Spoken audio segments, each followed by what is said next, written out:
Nagamag di lima nga indibidual iti nagsisina ang operasyon ti Philippine Drug Enforcement Agency idiay Nueva Vizcaya manipod August 20 aging August 24.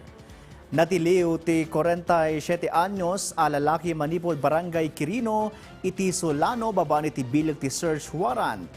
Nakumpiskar manipod kankwana ti illegal a droga kada dumapay.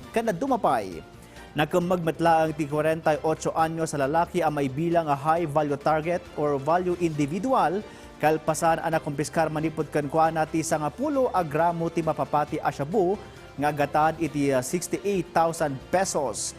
Duwapay nga individual tinakamag iti bayumbong iti bypass operation nga impatungpal dagiti otoridad.